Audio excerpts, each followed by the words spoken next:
Mau bawain cerita yang bagi gue ini wajib banget didengar sama semua muslim yang berharap Allah tulis dia sebagai ahli Quran dan berharap dia masuk surga lewat jalur Al-Quran. Jujur tiap mau ceritain ini geter hati gue. Jadi kan gue udah 2 mingguan pulang dari Mesir buat liburan panjang, dan sekitar 2 harian sebelum gue pulang ke Indonesia, gue sempetin silaturahim ke rumah ustazah ngaji mama gue di Mesir. Beliau ustazah, orang Mesir, hafizah, pengajar Al-Quran, dan bisa dibilang beliau tuh kayak ibu gue dan teman-teman gue selama di Mesir. Saking sayang banget sama kita. Kita sering diajak ke rumahnya buat makan-makan, Idul Fitri, Idul Adha diajak makan-makan ke rumahnya, nyate. Tiap ada jalan-jalan keluarga pun kita diajak. Tapi jujur silaturahim gue ke rumah ustazah kali ini itu bener-bener silaturahim penutup di Mesir sebelum pulang yang paling nyentuh hati. Sampai baru kali ini banget gue sama teman-teman gue ngeliat ustazah sama kita, beliau nangis saking tersentuhnya. Segak pernah itu beliau nangis kita lihat. Terus apa sih yang buat pertemuan kita terakhir ini penuh air mata? Dari ustazah nanya kita kayak gini, kenapa sih kira-kira alasannya banyak dari kita para pejuang Quran nih yang udah setengah mati ngulang-ngulang terus setiap hari setiap bulan hafalan kita, tapi kok kayaknya nggak pernah nempel permanen ya di kepala sama hati kita? Sebenarnya apa sih yang salah di diri kita? Bukannya itu hal normal ya muncul hilangnya hafalan selama kita lagi proses? Ustazah langsung kasih lihat kita Al-Quran yang selama ini beliau pakai buat ngafal. Kata beliau, ini alasannya kenapa hafalan kita nggak pernah lengket dan cepet banget hilang, yaitu karena kita seenaknya beli Quran baru. Kalau bosen beli Quran baru, lihat Quran cakep beli lagi, dan nggak pernah setia sama satu Quran yang sama. Dan jujur kita semua kaget pas ustazah nunjukin Qurannya. Ini Quran Madinah ukuran terbesar yang dari awal hari pertama ustazah belajar ngaji sampai sekarang nggak pernah diganti, dengan banyak robekannya, banyak lemnya. Yang paling kaget pas kita tanya berapa umur mushaf ini ustazah? Kamu umur المصحف ده 12 عام 12 عام. 12 عام الله 12 أكبر. عام لا أتركه نهائيا. لكن الدونيسيين كتير بيتجروا يغيروا المصحف بيغيروا المصحف عندما لما بتبدأ تتعلم في مصحف ما تغيروش ابدا. أبدا، لأن أنت بتبقى حافظ هذا المصحف يتقطع وابعته يتصلح تاني ويجي يتقطع ابعته تاني يتصلح وارجع له تاني.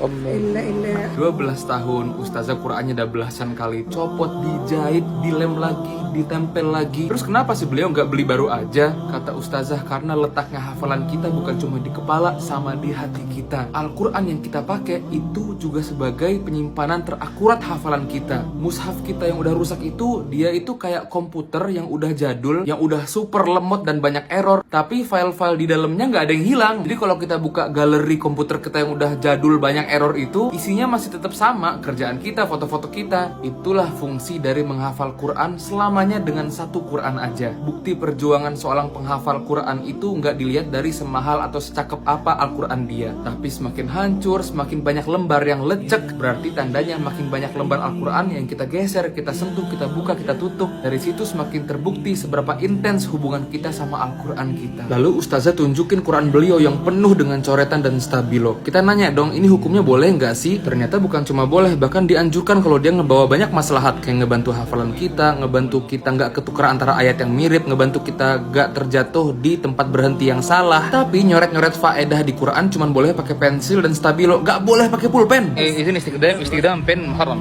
لا تستخدم بن لأن أنت بتطمس الكلمات.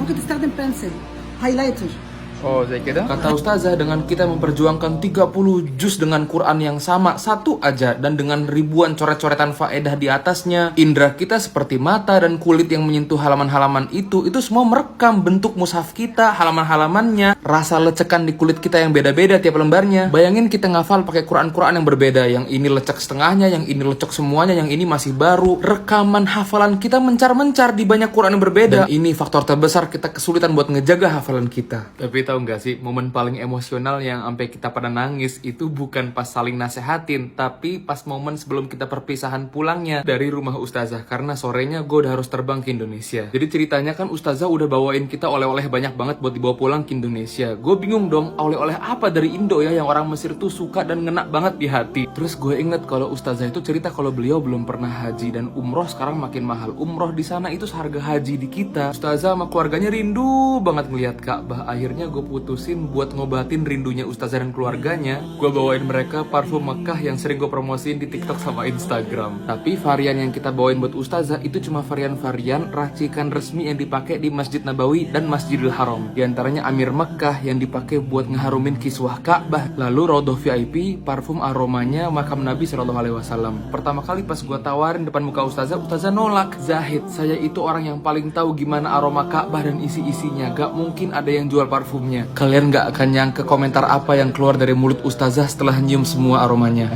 Fi Masjid Nabawi. Dar Ka'bah.